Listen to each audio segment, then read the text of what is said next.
નમસ્કાર. વર્તમાન સમયમાં હૃદયરોગની સમસ્યા એક વિકટ પરિસ્થિતિનું રૂપ લઈ રહી છે. હાલમાં ઘણા બધા લોકો આ સમસ્યાથી પીડાઈ રહ્યા છે. કાલપુરુષની કુંડલી મુજબ ચોથા સ્થાનથી આપણે હૃદયનો વિચાર થાય છે. ચોથું સ્થાન એટલે હૃદય.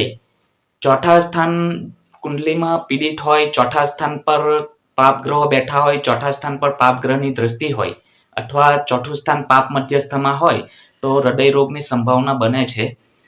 જન્મ કુંડલીમાં ચોથા સ્થાનમાં સૂર્ય બેઠો હોય તો પણ હૃદય રોગ થવાની સંભાવના બનતી હોય છે.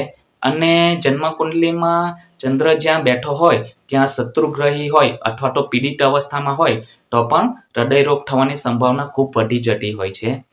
જો તમારી કુંડલીમાં આ પરિસ્થિતિ બનતી હોય તો ભગવાન શંકરની હંમેશા પૂજા આરાધના કરવું જોઈએ, ચંદ્રને મજબૂત બનાવવું જોઈએ અને સૂર્યને રોજ અર્ઘ આપવું જોઈએ.